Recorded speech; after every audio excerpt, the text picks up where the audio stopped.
So good morning या कहूँ good evening everyone, you are welcome to my YouTube channel. ये video क्रूर डूक वाली स्टोरी का पार्ट 2 है, तो ज़्यादा देर ना करते हुए हम इस कहानी को शुरू करते हैं। So let's begin. पिछले पार्ट में हमने देखा था कि स्टोरी की main female lead Chloe Verdier duke Damian के पैरों में गिरकर रिक्वेस्ट कर रही होती है कि वो उसकी छोटी बहन एलिस के बारे में किसी को मत बताए। आसमान में आतिशबाजी होने लगती है। ड्यूक डैमियन बोलता है, तुम्हारी बहन की शादी को लेकर तुम मेरे पैरों में गिरकर मुझसे विनती कर रही हो। तुम्हारे परिवार की किस्मत बदलने की एकमात्र उम्मीद है, या तो तुम या तो तुम्हारी बहन एलिस अमीर बनने के लिए किसी अच्छे घर में शादी कर ले। अगर मैं चाह लूं तो ये शादी सहूलियत के साथ होगी, पर तुम्हारी जिंदगी का क्या होगा लेडी क्लोए? क्या तुम्हें इसकी चिंता नहीं कि इसका रिजल्ट क्या होगा? क्लोए बोलती है, नहीं, मेरे लिए सच्ची खुशी उसी में है कि मैं जिन लोगों से प्यार करती हूँ वो खुशी से जिंदगी गुजारें। डैमियन पूछता है, और तुम इसे हासिल करने के लिए कुछ भी करने को तैयार हो, है ना? क्लोए कहती है, हाँ, अगर वो मेरी क्षमता के अंदर हो। डैमियन बोलता है, इंटरेस्टिंग, तो फिर मुझे ये सोचना होगा कि तुम इसके बदले में मेरे लिए क्या कर सकती हो। क्लोए बोलती है, हाँ, मैं करना चाहूंगी, पर प्रिंस जोहानिस ने मुझसे एलिस को उनसे मिलवाने को कहा है। डैमियन सख्त आवाज में बोलता है, अब से अगर तुम ऐसा बिहेवियर करती हो जिससे जोहानिस या फिर राज का कोई दूसरा पर्सन तुम्हारी ओर अट्रैक्ट होता है, तो मैं तुम्हें और तुम्हारे परिवार को अपने दोनों हाथों से मार डालूंगा। मेरी इस दरिया दिली की भी लिमिट है, समझी? और एक बात और, मैं सलाह दूंगा कि तुम उन लोगों के साथ इस एरिया में आने से बचना जिन पर तुम्हें भरोसा नहीं है। वो क्लोए के नजदीक आकर कहता है, ये गार्डन एक ऐसी जगह है जहाँ अक्सर लवर्स आते हैं। तुम्हें इसकी आशा भी नहीं होगी, पर हम दोनों के बीच अफेयर्स की अफवाहें बाहर फैलने लगेंगी मिस क्लोए। ये सब कहने के बाद डैमियन वहां से चला जाता है। क्लोए कांप रही होती है। वो सोचती है, ये कितना नीच आदमी है। अब 3 महीने गुजर जाते हैं। क्लोए अपने घर में होती है। वो डैमियन को लेटर लिख रही होती है। वो लिखती है, duke Ernest von Thiese, your grace, ball party में हमें मिले हुए 3 महीने गुजर चुके हैं। मेरी बहन एलिस और लॉर्ड कॉर्मियर की शादी की बातें चल रही है। ये सब आपकी दरिया दिली का फल है कि मेरा परिवार इस वक्त काफी खुश है। लिखना रोककर क्लोए कहती है, ये कुछ ज्यादा ही हो गया। तभी वहां वही अटेंडेंट गिल्स क्लोए के पास आकर कहता है, माई लेडी, मैं कुछ खाने के लिए लाया हूँ। क्लोए कहती है, तुम्हारा शुक्रिया गिल्स, और एलिस कैसी है? गिल्स बताता है, वो सुबह थोड़ी देर के लिए बाहर गई थी, लेकिन तब से वो अपने रूम से बाहर नहीं निकली हैं। उन्होंने कहा कि उनके पेट में दर्द है, इसीलिए वो खाना नहीं खा रही। क्लोए पूछती है, अच्छा तो ये बताओ, क्या वो दोबारा से उस देहाती लड़की से मिलने गई थी? गिल्स कहता है, मुझे तो नहीं लगता। लग रहा है लेडी एलिस अब मैच्योर हो गई हैं। क्लोए बोलती है, हाँ, एलिस को पता होना चाहिए कि काउंट कॉर्मियर से शादी की बातें क्यों चल रही है। लॉर्ड कॉर्मियर एक अच्छे इंसान है, साथ ही वो सोसाइटी में भी काफी रिस्पेक्टेड माने जाते हैं। मुझे भरोसा है कि एलिस उनके साथ खुश रहेगी। गिल्स क्लोए से कहता है, लेडी क्लोए, अगर लेडी एलिस की शादी हो गई तो आप यहाँ अकेली हो जाएंगी, है ना? क्लोए बोलती है, क्या तुम मुझे लेकर चिंता कर रहे हो? वैसे भी ऐसा कैसे हो सकता है जब तक तुम यहाँ मेरे साथ हो। चिंता करने के लिए शुक्रिया गिल्स। ये सुनकर गिल्स शर्मा जाता है। क्लोए अपना आधा लिखा हुआ लेटर गिल्स को पढ़ने को देती है। क्लोए कहती है, ड्यूक डैमियन बहुत बदमिजाज है। मैं चाहे जो भी लिखूं, वो उसमें कोई ना कोई गलती जरूर निकाल ही लेंगे। तभी वहां दौड़ते हुए क्लोए के डैड रूम में आते हैं। वो एक्साइटेड होकर बताते हैं, जल्दी से तैयार हो जाओ, ड्यूक थी से शिकार के लिए हमारे किंगडम की ओर आ रहे हैं। जैसा कि तुम्हें मालूम है कि हमारे जंगल में कई सारे जंगली जानवर हैं। क्लोए सोचती है, ये ड्यूक शिकार के लिए यहाँ क्यों आ रहे हैं? डैमियन थीसे की यहाँ आने की खबर सुनकर क्लोए चिंता में पड़ जाती है। ड्यूक डैमियन वहाँ आ जाता है। क्लोए अपने डैड के साथ उसे कैसल के अंदर लाने के लिए जाती है। क्लोए के डैड उसका हालचाल पूछते हैं। डैमियन बोलता है, आपके पास पहले की तुलना में काफी कम सर्वेंट्स हैं। क्लोए के डैड हिचकिचा कर बोलते हैं, हाँ, दरअसल हमारे यहाँ कई सालों से बरसात के कारण फसल काफी खराब हो रही है। तभी क्लोए आगे आकर कहती है, बदकिस्मती से हमें आपके यहाँ आने की खबर काफी देर में मिली, फिर भी हम यहाँ आपके आराम से रहने के लिए अपनी पूरी कोशिश करेंगे ड्यूक। डैमियन कहता है, हाँ जरूर। एक नोबल पर्सन जो कि अच्छा होस्ट बनना नहीं जानता, वो नोबल बनने के लायक नहीं। डैमियन कैसल के अंदर आ जाता है। सभी लोग लंच के लिए बैठे होते हैं। लॉर्ड वर्डियर यानी क्लोए के डैड बोलते हैं, हमें माफ कीजिएगा ड्यूक थी से, लगता है मेरी छोटी बेटी की तबीयत नहीं ठीक है, इसीलिए वो आज ये लंच ज्वाइन नहीं करेगी। एलिस यहाँ नहीं आई होती है। डैमियन बोलता है, मैं आशा करता हूँ कि कोई सीरियस बात नहीं होगी, और आपके इस स्वादिष्ट खाने के लिए मैं बहुत आभारी हूँ। वो क्लोए की ओर देखकर कहता है, मगर लगता है मिस क्लोए को यह लजीज खाना पसंद नहीं आ रहा। क्लोए कहती है, माफ कीजिएगा, ज्यादा गर्म मौसम होने के कारण मेरी भूख पर इसका असर पड़ रहा है। डैमियन कहता है, ओ डियर, इसके लिए आपको थोड़ा बाहर निकलना चाहिए। लॉर्ड वर्डियर कहते हैं, लगता है ड्यूक थीसे के यहाँ होने से मेरी बड़ी बेटी थोड़ी नर्वस महसूस कर रही है। उसे जंगल और पेड़ों से बहुत प्यार है। डैमियन बोलता है, अच्छा ऐसा है? तो फिर इन्हें जंगलों के बारे में काफ़ी जानकारी होगी। लॉर्ड वर्डियर बोलते हैं, हाँ हाँ ज़रूर।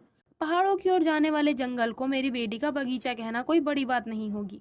एक बार जंगल से आने के बाद वो काफ़ी बीमार पड़ गई थी। इसके बाद भी क्लोए ने वहाँ जाना बंद नहीं किया। ओह हाँ, मुझे याद आया। वो उस वक्त था जब 3 साल पहले आप अपनी सेना के साथ हमारे वर्डियर कैसल में रुके थे। उसी वक्त गिल्स क्लोए के गिलास में पानी डालते हुए पूछता है, क्या आप ठीक है माई लेडी? आपका चेहरा थोड़ा पीला लग रहा है। क्लोए कहती है, पानी के लिए शुक्रिया गिल्स। गिल्स को क्लोए के नज़दीक देखकर डैमियन कड़ी आवाज में बोलता है, अगर इन्हें जंगल इतने ही पसंद है तो मैं रिक्वेस्ट करना चाहूंगा कि मिस क्लोए कल शिकार के लिए मुझे गाइड करें। लॉर्ड वर्डियर थोड़ा परेशान होकर बोलते हैं, माफ कीजिएगा, पर मुझे डर है कि क्लोए अपनी हालत की वजह से आपके लिए बाधा बन सकती है ड्यूक थी से। अगर आप कहें तो मैं किसी और को। तभी डैमियन कहता है, मैं सुनना चाहूंगा कि इसके बारे में मिस क्लोए क्या सोचती हैं। क्लोए सोचती है, इन्हें पहले ही पता है कि उनके इस सवाल का सिर्फ एक ही आंसर है। क्लोए बोलती है, अगर आप मेरे अटेंडेंट को घोड़ा संभालने की परमिशन दे तो मैं आपके साथ खुशी खुशी चलने को तैयार हूँ। डैमियन कहता है, नहीं माई लेडी, कोई अटेंडेंट क्यों, आप मेरे साथ मेरे घोड़े पर चलेंगी। जैसा कि आप कल्पना कर सकती हैं, मेरी दूसरों के पीछे चलने की आदत नहीं है। देन अब अगले दिन क्लोए डैमियन के साथ शिकार पर जाने के लिए तैयार हो जाती है। घोड़े पर बैठा डैमियन क्लोए से कहता है, आओ हम चलते हैं। क्लोए सोचती है, क्या ये सेफ रहेगा? मैंने कई बार हॉर्स राइडिंग की है, पर मैं कभी शिकार के लिए नहीं गई। इसके अलावा मैं इस आदमी पर कैसे यकीन कर सकती हूँ? वो वहाँ खड़े गिल्स को अपनी सपोर्टिंग स्टिक पकड़ा देती है। साथ में घोड़े पर बैठने के बाद डैमियन क्लोए से पूछता है, लगता है तुम और तुम्हारा वो अटेंडेंट एक दूसरे को काफी अच्छे से जानते हो। क्लोए बोलती है, आप जरूर गिल्स की बात कर रहे होंगे। जब मैं छोटी थी तभी से वो हमारे परिवार के साथ में है। जब सैलरी ना मिलने पर दूसरे सर्वेंट्स हमारे कैसल को छोड़कर चले गए, तब भी गिल्स ने हमारे साथ रहना चूज किया। मेरे परिवार के लिए गिल्स किसी अटेंडेंट से बढ़कर है। ये सुनकर डैमियन ज्यादा खुश नहीं लग रहा होता है। तभी अचानक डैमियन तेजी से अपना घोड़ा दौड़ाने लगता है। क्लोए इससे काफी ज्यादा घबरा जाती है। वो उससे डायरेक्शन पूछता है। क्लोए हड़बड़ाकर उसे रास्ता बताती है। रुकने के बाद डैमियन बोलता है, लगता है उन्होंने एक हिरन पकड़ लिया। क्लोए सोचती है, क्या इन्होंने ये जानबूझकर किया? क्या इनका इरादा मुझे टॉर्चर करने का था? ये सच में एक जीता जागता राक्षस है। क्लोए हाँफ रही होती है। डैमियन अपने हाथों से उसकी आंखें बंद करके बोलता है, आराम से सांस लो लेडी क्लोए, अब ये खत्म हो गया, सब ठीक है। दिन रात के वक्त डिनर के समय क्लोए अपने डैड लॉर्ड वर्डियर से बताती है, ड्यूक थी से शिकार के दौरान घायल हो गए हैं। उन पर एक जंगली जानवर ने हमला कर दिया, इसीलिए उन्हें किसी डॉक्टर की जरूरत है। डैमियन बोलता है, पैदल पीछा करते वक्त मुझ पर हमला हुआ। वैसे भी घोड़े पर सवार होकर शिकार करने में मजा नहीं आता। ये एक छोटा सा घाव है, तो लेडी क्लोए इसे सिल सकती होंगी। एलिस बोलती है, माफ करें, पर हमारे पास कोई एनेस्थेटिक नहीं है, इसीलिए आपको ज्यादा दर्द सहना पड़ सकता है। क्लोए कहती है, ये काम डॉक्टर मुझसे कहीं ज्यादा बेहतर तरीके से करेंगे। एलिस कहती है, गर्मी के मौसम की वजह से हर दिन दर्जनों गांव वाले फूड पॉइजन से बीमार हो रहे हैं और उन सभी का इलाज करने के लिए केवल एक डॉक्टर है। क्लोए, तो क्या इसीलिए तुमने मेडिकल में बेसिक ट्रीटमेंट करना नहीं सीखा है? डैमियन बोलता है, हाँ, मैं आपके गांव वालों से उनके हक की चीज नहीं छीनना चाहता हूँ। आखिरकार मैं तो यहाँ एक मेहमान हूँ। डिनर के बाद क्या आप मेरे इस घाव का इलाज करना पसंद करेंगी लेडी क्लोए? क्लोए बोलती है, मेरे हिसाब से हमें किसी अच्छे डॉक्टर को बुलाना ज्यादा बेहतर रहेगा। लॉर्ड वर्डियर बोलते हैं, हाँ क्लोए सही कह रही है, मैं अभी किसी को बुलाता हूँ। डैमियन बोलता है, सालों पहले जब मेरे सैनिक यहाँ इस महल में ठहरे थे, लेडी क्लोए को उनकी चोट पर काम करता देखकर मुझ पर बहुत गहरा इंप्रेशन पड़ा था। मुझे आपकी बेटी पर भरोसा है कि वो ये काम अच्छे से करेंगी। लॉर्ड वर्डियर खुश होकर कहते हैं, क्या आपको वो याद था? डैमियन बोलता है, हाँ क्यों नहीं, मैं तब की घटनाओं के बारे में जरा सा भी नहीं भूला हूँ। अब डिनर के बाद क्लोए मरहम पट्टी के साथ ड्यूक के कमरे में आती है। डैमियन एक किताब पढ़ रहा होता है। क्लोए बोलती है, आप मुझे अपना घाव दिखाइए। डैमियन कहता है, क्यों ना तुम खुद उसे ढूंढ लो। क्लोए कहती है, तो फिर आप अपनी शर्ट की आस्तीन मोड़ लीजिए। वो किताब बंद करके बोलता है, मुझे लगता है तुम इतना तो कर ही सकती हो ना क्लोए। क्लोए आंख भरकर बोलती है, मैं रिस्पेक्ट के साथ कहूँ तो ये सही नहीं है कि मेरे जैसी किसी गैर शादीशुदा लड़की को किसी आदमी की बॉडी को टच करना चाहिए। डैमियन मुस्कुराकर बोलता है, तुम कितनी ओल्ड फैशन हो। वैसे शायद तुम सही हो। वो अपनी शर्ट उतारकर बोलता है, मैं जानता हूँ इसका विरोध करना मुश्किल होगा, पर यह बेहतर रहेगा कि तुम मुझे इस तरह से मत घूरो। क्लोए एम्बैरेस होकर सोचती है, मैंने इससे ये करने को नहीं बोला था। वो उसके घाव को साफ करते हुए बोलती है, ये दर्द भरा हो सकता है। डैमियन कहता है, मैं चाहता हूँ तुम मुझे जितना चाहो तड़पा सकती हो। वो पूछता है, तुमने कहा कि तुम्हारे प्राइवेट टीचर एक डॉक्टर थे। क्लोए कहती है, हाँ। डैमियन बोलता है, ये ऐसी हालातों में यूजफुल होता है। क्लोए घाव को सिलते हुए बताती है, मैंने मेडिकेशन के बारे में उनसे सीखा है, पर अभी जो मैं कर रही हूँ वो अलग है। डैमियन के पूछने पर वो बताती है, मैं अभी जो कर रही हूँ वो कढ़ाई है। ये सुनकर डैमियन हंसने लगता है। वो पूछता है, तो क्या तुम्हारी बहन अब भी उसे छिप कर मिलती है? क्लोए कहती है, आपको शांत रहना चाहिए, मैं अभी घाव को सिल रही हूँ। डैमियन कहता है, मेरे सवाल का जवाब दो। क्लोए बताती है, उस रात के बाद एलिस को अपनी गलती का एहसास हो गया है और आपकी कृपा से उसके और काउंट कॉर्मियर की भी शादी की बातें चल रही है। ये सब आपके कारण ही पॉसिबल हो पाया है। डैमियन बोलता है, अगर मुझे ये पता होता कि तुम्हारी 3 महीने की चुप्पी के साथ मेरी इस खामोशी की कीमत चुकाई जाएगी तो मैं तुम पर कभी वो एहसान ना करता। वो क्लोए के नज़दीक आने लगता है। वो कहता है, मुझे आंसर चाहिए। क्लोए बोलती है, मैंने आपके लिए कई लेटर्स लिखे। डैमियन कहता है, पर मुझे तो उनमें से एक भी नहीं मिला। क्लोए कहती है, क्योंकि मैं उन्हें भेजने के लिए तैयार नहीं हो पाई। डैमियन बोलता है, तुम्हारी ये झूठ बोलने वाली बेकार कोशिशें मुझे निराश कर रही हैं। क्लोए डैमियन को अपने से दूर कर रही होती है। वो कहता है, मुझे जवाब दो लेडी क्लोए। क्लोए चिल्लाकर कहती है, ऐसा इसलिए है क्योंकि आप मुझसे नफरत करते हैं। मैं अच्छे से जानती हूँ कि आप मुझसे कितनी नफरत करते हैं, इसीलिए मैं इतना हिचकिचा रही थी। मुझे कुछ समझ नहीं आ रहा था कि मैं आपका एहसान कैसे चुकाऊं। वो अपनी कुर्सी से उठते हुए कहती है, माफ कीजिएगा, मैं यहाँ जो करने आई थी वो काम हो गया है, अब मैं चलती हूँ। क्लोए खड़ी होती है, तभी उसका पैर फिसल जाता है। उसी वक्त डैमियन उसे बचा लेता है और वो बेड पर गिर जाती है। क्लोए डैमियन से कहती है, आपका घाव। डैमियन बोलता है, तुम इसे दोबारा ठीक कर सकती हो, है ना? क्लोए पूछती है, आखिर आप मुझसे क्या चाहते हैं? डैमियन उसके बालों को टच करके बोलता है, मेरे ख्याल से तुम्हें इसका जवाब पहले ही पता है। क्लोए अपना चेहरा पलटकर कहती है, यहाँ मैं अपने फादर के कहने पर सिर्फ आपके घाव का इलाज करने आई हूँ। डैमियन बोलता है, लेडी क्लोए, क्या तुम्हें लगता है कि वो सिर्फ यही चाहते हैं? क्लोए सोचती है, ये 3 साल पहले की गई बहस के जैसी ही बात कर रहा है। क्लोए कहती है, मैं समझती हूँ आप लोगों के इरादे पर क्यों शक करते हैं, क्योंकि आपने जंग के मैदान में दूसरों पर भरोसा न करना सीख लिया है। इसके बावजूद ये सोचना कि राज्य की हर लड़की आपसे शादी करने के लिए बेताब है, ये आपके मन का धोखा है और कुछ भी नहीं। ये सुनकर डैमियन हंसने लगता है।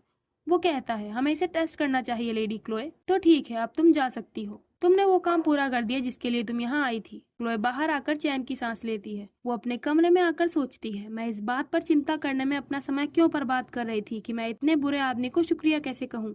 मैं ही बेवकूफ थी जो मैंने उन्हें ये देने का सोचा। क्लोए ने डैमियन को गिफ्ट के तौर पर ग्लव्स देने का सोचा होता है। वो चिढ़कर सोचती है, मुझे उनका घाव सिलने के लिए मोटी सुई का यूज करना चाहिए था। पर आखिरकार उन्हीं की वजह से एलिस काउंट कॉर्मियर से मिल पाई है। वो आसमान की ओर देखते हुए सोचती है, एक बार एलिस की शादी हो जाए और सारी चीजें स्थिर हो जाए तो सब कुछ सही हो जाएगा। अगले दिन नाश्ते के वक्त एलिस घबराकर क्लोए से पूछती है, क्या सच में ड्यूक के हाथ में चोट लगी है? कहीं इनके सिर में तो चोट नहीं लगी? डैमियन बोलता है, मैं आपकी छोटी बेटी एलिस वर्डियर से शादी करने का प्रपोजल रखना चाहता हूँ। लॉर्ड वर्डियर ड्यूक डैमियन से बोलते हैं, आपको तो मालूम ही है कि एलिस और काउंट कॉर्मियर की भी शादी को लेकर पहले से ही बात चल रही है।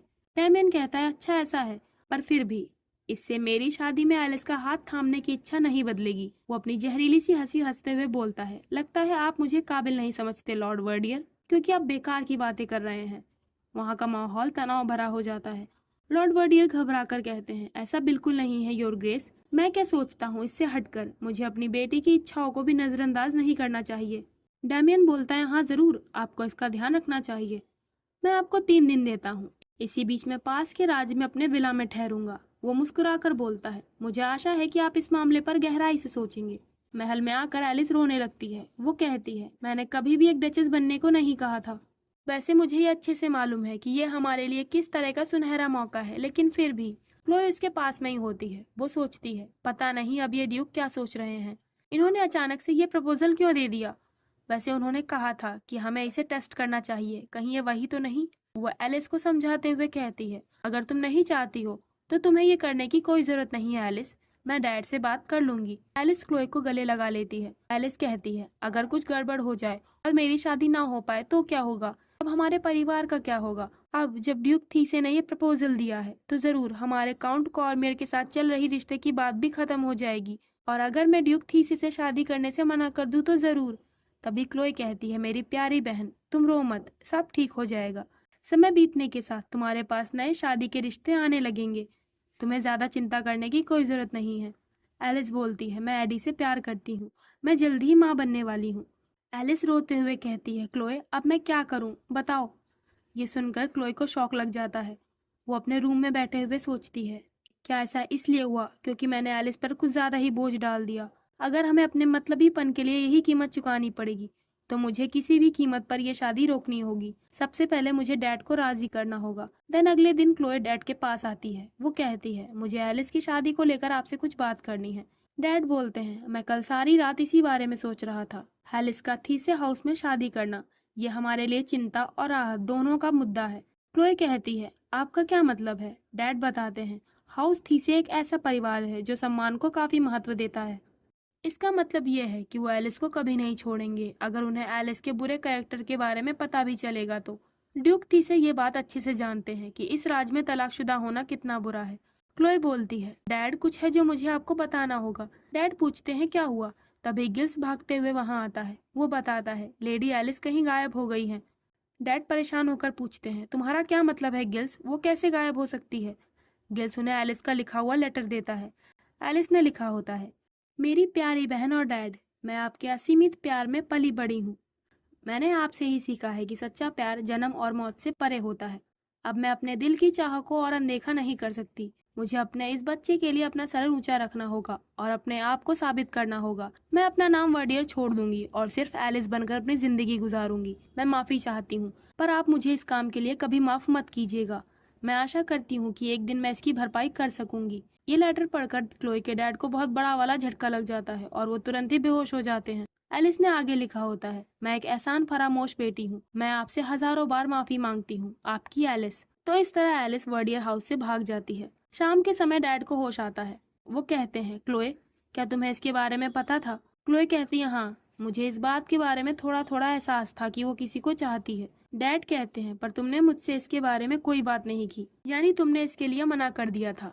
तो वो लड़का जरूर निकम्मा होगा। क्लोए बोलती है, अगर एलिस मेरे मना करने के बाद भी उसके साथ चली गई है तो मुझे यकीन है वो कोई काबिल इंसान होगा।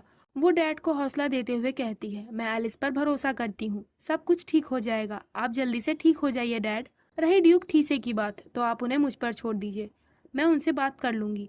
वो बाहर आकर गिल से कहती है, जब एलिस चली गई तो तुमने दूसरी तरफ देखा है ना? मुझे उसी वक्त पता चल गया था जब तुम उसका लेटर अंदर लेकर आए थे। तुम उसकी परमिशन के बगैर कभी भी उसके रूम में नहीं जाते। मुझे लगता है कि अब छिपाने का कोई फायदा नहीं गिल्स। उसका साथ देने के लिए तुम्हारा शुक्रिया।